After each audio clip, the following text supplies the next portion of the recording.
Ada 3 golongan yang tidak pernah diangkat sholatnya, tidak pernah diterima oleh Allah Subhanahu wa Ta'ala. Walaupun sejengkal di atas kepalanya. Jadi tidak pernah diangkat oleh Allah Subhanahu wa Ta'ala. Maka golongan di antaranya yaitu rajulun amma qaumun wa hum laha karihun. Orang yang mengimami atau menjadi imam suatu kaum, di suatu kaum tetapi kaum itu membencinya. Suatu contoh, menjadi imam masjid, menjadi imam musola, tapi kaum yang ada atau jamaah setempat yang ada sangat benci dengan orang itu, maka tidak akan pernah diterima, tidak pernah diangkat pahala sholatnya, bahkan sholatnya tidak diterima, walaupun sejengkal di atas kepala. Maka tak jarang banyak sekali dijumpai oleh kita, terkadang di antara salah satu tempat ataupun masjid, begitu pedenya seseorang, padahal dia itu dibenci oleh kaumnya. Orang tidak suka, tapi ketidaksukaan misalnya karena bersyariat yang memang tidak pantas, dia itu maju ke depan untuk menjadi imam. Karena disyariatkan, di dalam syariat memang tidak diperbolehkan untuk menjadi imam walaupun dalam pengetahuannya dia sudah mumpuni, namun di dalam etika, di dalam akhlaknya, di dalam tutur bicaranya dengan kaum yang ada di tempat itu, dia dibenci oleh kaumnya, maka itu tidak boleh dijadikan imam baik di masjid ataupun musalla. Lalu yang kedua, wamra'atun batat wa zawjuha 'alaiha syahidun, yaitu istri-istri atau perempuan yang sedang tidur dan sementara suaminya sedang murka kepadanya. Jadi tidurnya seorang istri, tapi suami sedang murka kepadanya, maka amal ibadahnya terutama di dalam sholatnya tidak akan pernah diterima, tidak akan pernah diangkat oleh Allah walaupun sejengkal.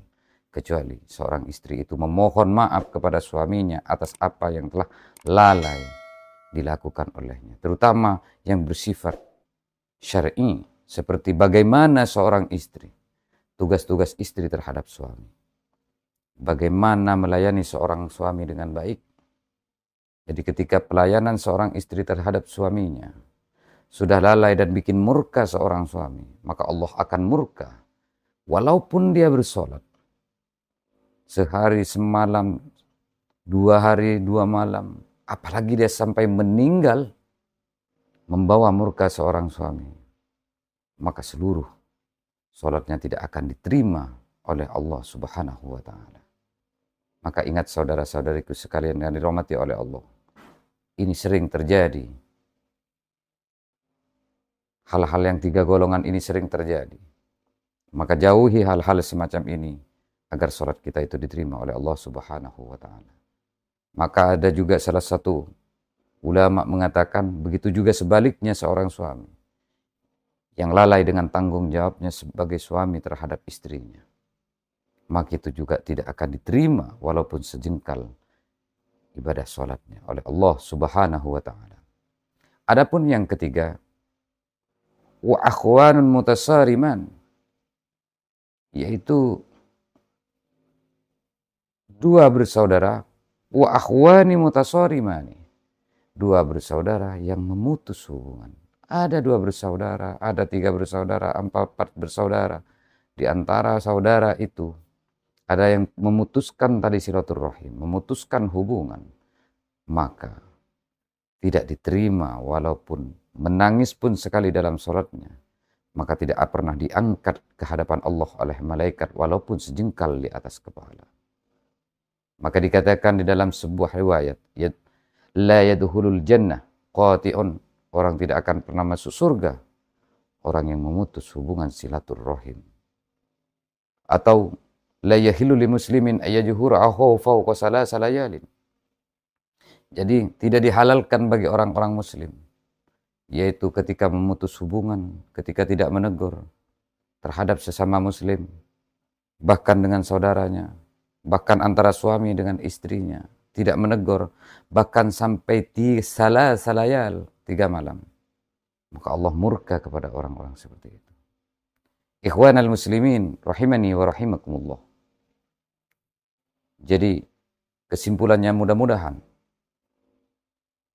kita semua dapat menjaga apa yang menjadi murka Allah, agar supaya kita tidak terjerumus hal-hal yang tidak diridhoi oleh Allah Subhanahu wa taala, yaitu 3 hal yang termasuk ke dalam golongan ini yang tidak diangkat solatnya walaupun sejengkal di atas kepala.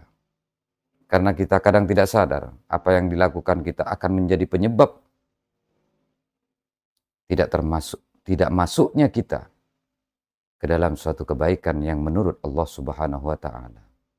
Tapi terkadang itu baik menurut manusia, tapi itu belum tentu baik bagi Allah Subhanahu wa taala. Ikhwanal muslimin rahimani wa rahimakumullah.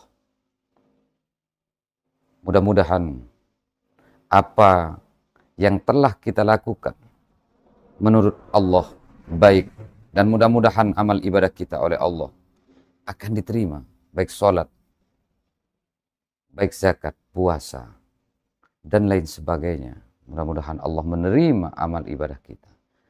Jangan sampai apa yang kita kerjakan itu tidak terangkat dan tidak diterima oleh Allah Subhanahu wa taala. Jadi kita cuma tinggal melakukan aja, nangis, bersujud, berdoa kepada Allah, tapi tidak terangkat ke langit, tidak diterima oleh Allah.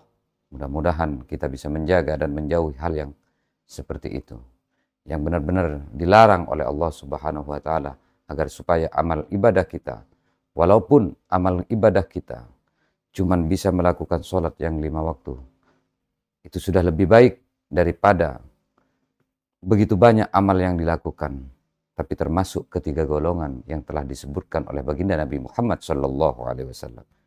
Mungkin ini yang dapat kami sampaikan. Qulu qauli hadza wastaghfiruh. Assalamualaikum warahmatullahi wabarakatuh.